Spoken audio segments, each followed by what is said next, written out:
明条之战结束之后，夏王朝主要的军事力量已经溃散，成汤顺势进入伊洛平原肃清夏后氏剩余反抗势力，夏后氏政权自此彻底退出了历史舞台。但是新的问题随即产生，夏后氏不是没有被推翻过，但是几十年之后又重新复国了。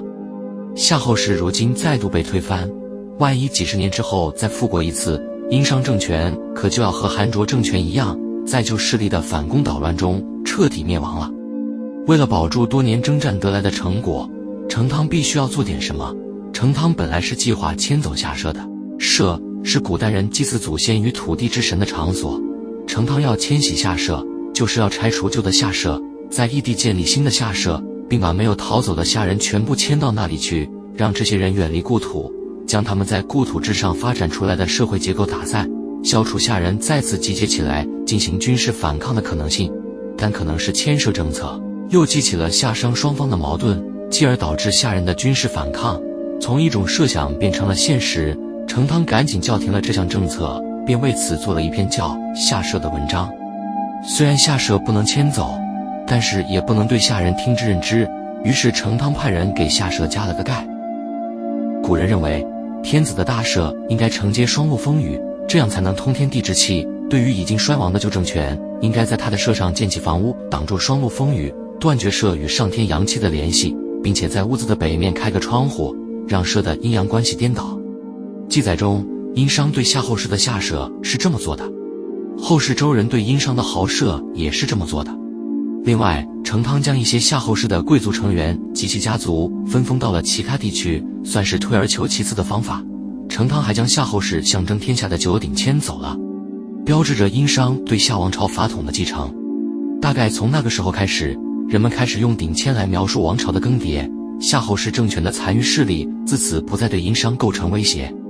商汤接下来需要安抚的群体就变成了东夷邦国的部落们。虽然商夷双方是联合伐夏的，但是殷商和东夷之间并不是铁板一块，况且殷商如果有接替夏后氏领导天下的想法，就必然要给大家一个解释。成汤率领伐夏大军东返到了一个叫做太卷的地方。成汤说，我害怕后人拿犯上作乱这样的罪名扣在我的头上，于是出身东夷薛国的仲辉出面，对东夷邦国部落们发布了一篇公告，即仲辉之告。仲辉在告中批判了夏桀，确定了一个基调，即天下共主的存在是有必要的，而夏桀已经失去了统治的合法性，出兵征讨他是正义的行为，表明殷商取代夏后氏是合法的。而解决完东夷邦国部落们在法理上的疑虑之后，还要对他们进行心理上的辅导，勾起大家对夏桀的恨，然后述说成汤的好，还举了具体的例子来说明成汤到底好到什么程度，表明殷商取代夏后氏是合情合理的。最后强调，一个政权因为坚守正道而兴盛，必然也会因为混乱暴虐而灭亡，表明殷商取代夏后氏是合理的。讲完道理和人情以后，再辅之以一定程度上的军事压制，殷商在东方的统治就稳固了。而成汤用来引出仲辉之告的那句话，后来又衍生出一个词大宗之残，意思是因谋朝篡位而感到羞愧，但事情都发展到了这个地步才想到惭愧，早干嘛去了。成汤本人应该也没有觉得有啥可羞愧的，还大大方方的上泰山去封禅去了。自此，殷商在东西两个方向上的威胁基本解除，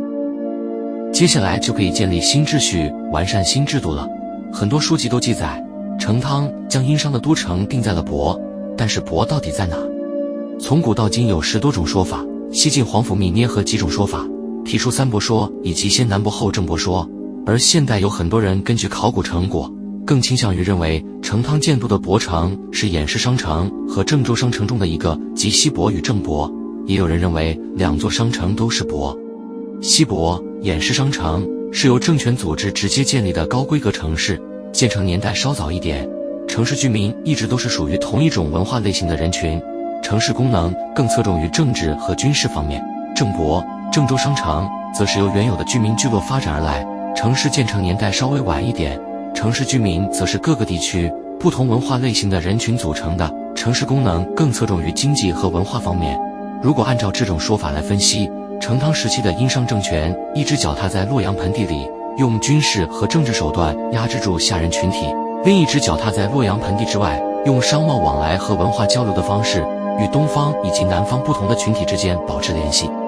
和后世周朝的宗周、成周类似。而成汤在定都之后，又接受了来自四方部族、邦国部落们的朝见。《诗经·商颂》说，远到地羌部族都不敢不来朝见成汤。成汤在博都面向这些赶来朝见的部族邦国部落们发布了汤告，和仲徽之告差不多，再次强调了殷商伐夏是合法合情，也是合理的，天经地义，不接受任何质疑。接受完朝见的成汤有了新的烦恼。《益州书》记载，成汤说，这四方诸侯们进献来的贡品，但是也不能让他们都送马呀，毕竟有些地方根本就不产牛马，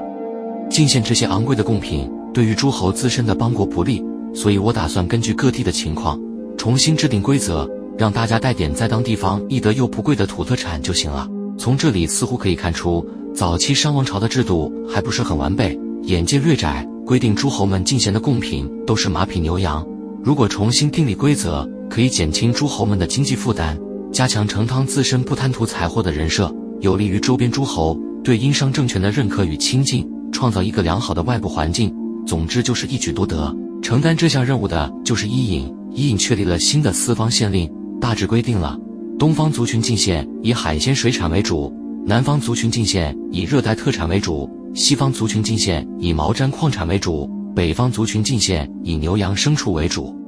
至于四方县令是否真实，这里还是有待考察的。但从郑州商城的器物遗存来看，早期殷商政权确实长期保持着和东方黄淮地区族群以及南方长江中下游地区族群的联系，范围也确实不算小。而对于殷商政权来说，除了对外的制度以外，对内的制度也要确立。对内的制度中，与成汤关系最为明确的就是刑罚制度了。夏代的刑罚以五刑为主，大辟之罪200条，并刑之罪300条，宫刑之罪500条，末刑、一刑各上1000条。但是夏代可能是因为社会生产力较低，需要更多四肢健全的人作为劳动力，因此在刑法制度的实施上不是很严格，更倾向于让受刑者缴纳金属或者财物来赎罪。到了成汤的时代，社会生产力应该是有了一定程度上的进步，殷商贵族们手中有的是劳动力，成汤也不是那贪图财物的人，因此成汤时期在夏刑的基础上制定的汤刑执行起来更加严格，该去掉什么人体部位就去掉什么人体部位。至于罪名数量，有重刑300，科条3000的说法。有人认为重刑300是成汤时期的制度，较比夏刑的条目数量有所降低，只是执行更加严格了一点。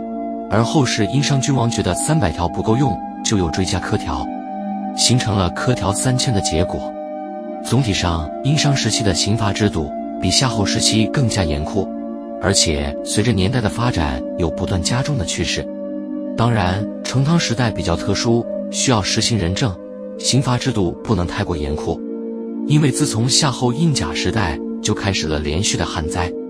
成汤时期旱灾不断，而旱灾经常伴随着蝗灾，这些对于农业生产来说是致命的打击。一些书籍记载，当时有连续5年粮食绝收的情况发生。为了应对旱灾造成的危机，成汤不得不实行仁政，比如铸造了金属货币来赎买灾民卖掉的子女。成汤还禁止了乐舞表演，既能体现出与民众同甘共苦的姿态，又能减少对社会财富的过量消耗，把节省出来的粮食储藏起来。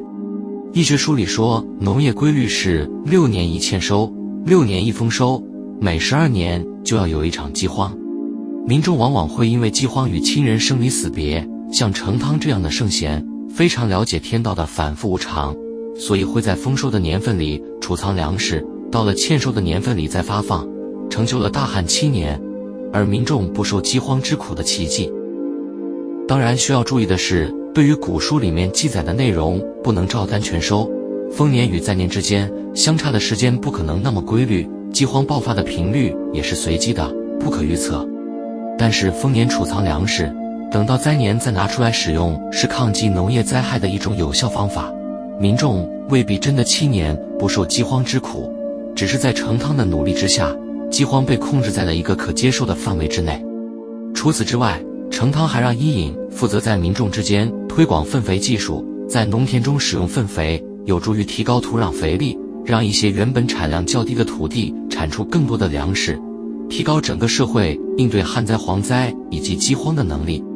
成汤的这些抗灾举措，在现在看来算是比较完备了。但是殷商时代和现代还是不一样的，除了要实行仁政并开展科学的救灾工作以外，还要搞点神秘主义的仪式。干旱少雨，对于当时的人来讲，肯定是和鬼神有关系的。为了争取降雨时刻的早日到来，必须要举行祭祀仪式来祈雨。遇到旱情严重，求雨的祭祀还会持续数日乃至数月。为了表达祈求之诚意，殷商时期的祈雨仪式还有不同的种类和花样，包括万舞、献祭、灌酒以及焚人等。其中万舞一般被认为是手持斧头和盾牌跳的舞蹈，有男性跳的，也有女性跳的，有的时候用来表达感情，有的时候用来祭祖。在求雨方面，既能在干旱的时候祈祷降雨，也能在雨水过多的情况下祈祷雨水停止。至于焚人，即用人作为祭品在火中焚烧，以祈求降雨。一般而言，人生祭品是由奴隶来充当的，但据说成汤在丧灵祈雨仪式当中，试图亲自充当人生祭品，最终在点火之前天降大雨，殷商政权方才保住了他们的君王。即便今天的我们非要认为这是成汤在演戏给人看，也不得不承认，这样的戏太过于惊险刺激，一般人演不了，也不敢演。至于祈雨仪式举行的地点丧陵，则是古代社会日常生活中的一个重要场所。古代传说太阳从扶桑若木上升起，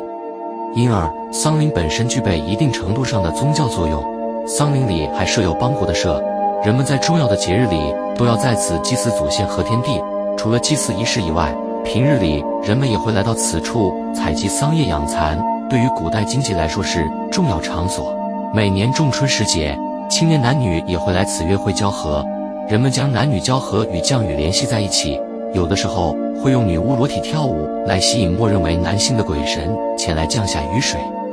所以后来的人们也将男女交合之事以丧灵云雨来代替。在成汤丧灵祈雨之后，雨水就真的降了下来。在大雨的浇灌之下，土地得到滋润，蝗灾得到遏制，农作物得以生长。丰收时节到来的时候，民众终于可以暂时摆脱饥荒，和剩下的家人们好好吃顿饱饭了。而回过头来，吃饱肚子的人们自然也会歌颂成汤的事迹。成汤的事业几乎全部完成之后，接下来就要祭告祖先了。于是成汤让伊尹负责制作了名为大祸的乐舞，在祭祀的仪式上使用。大祸的祸字从字形上来看和水和鸟有关，有的观点认为大祸舞的舞蹈动作可能是模仿水边的水鸟而形成的。而殷商时代还有祭祖的祸祭仪式，祭祀仪式与乐舞搭配使用，可能效果更佳。成汤去世那年，一般认为是伐夏建商之后的第13年。殷商政权在制度上越发趋于完善，而接下来在伊尹的带领下，这个新兴的政权将会相对平稳地过渡到下一个完全稳定的阶段。